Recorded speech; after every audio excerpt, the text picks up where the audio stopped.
We need to find out the value of the given trig expression. Let us begin. So here we have sine of the angle pi over 5 multiplied to sine of angle 2 pi over 5 multiplied to sine of angle 3 pi over 5 times sine of angle 4 pi over 5. So what we'll do first, we will try to simplify the angle sine 3 pi over 5 and sine 4 pi over 5. So let us begin. Sine of 3 pi over 5, this can be also expressed as sine of the angle 5 pi minus 2 pi. So we're only expressing the numerator part 3 pi as the difference of 5 pi and 2 pi divided by 5. This means that we can also express it as sine of the angle 5 pi over 5, that's pi, minus 2 pi over 5.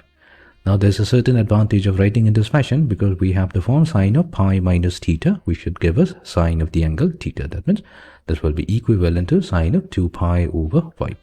In other words, we can say is that sine 3 pi over 5 has the same value as sine 2 pi over 5.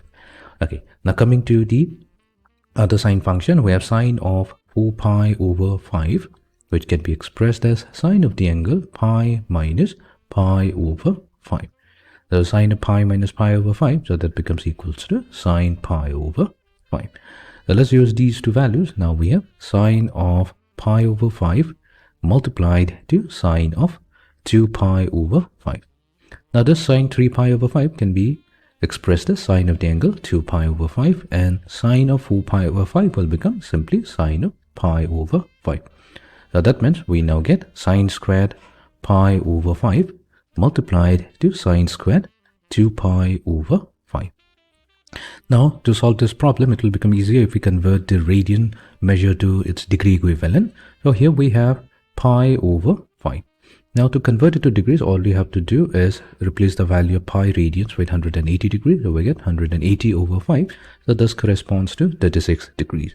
So that means now we have to compute the value of sine squared 36 degrees times sine squared 36 times 2, that's going to be 72 degrees. We also know that sine of 72 degrees, that's exactly the same as cosine of 18 degree, which means that we have sine squared 36 degrees multiplied to it will be cosine squared 18 degree. Now we're going to use the standard value of sine 36 degree. So sine 36 degree, that's given by the square root of 5 minus square root of 5 divided by 8. And cosine 18 degree also has a standard value. So that's given by square root of 5 added to square root of 5 divided by 8. So we'll substitute these values here. So we need to square sine 36 degree. So squaring gives us 5 minus square root of 5 over 8.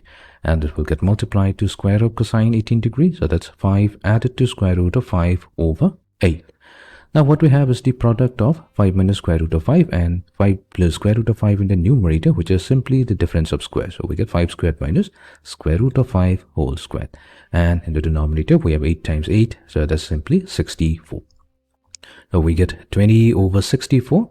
On further simplification, we get 5 over 16. So this is going to be the value of the trig expression, sine pi over 2 sine 2 pi over 5 times sine 3 pi over 5 times sine 4 pi over 5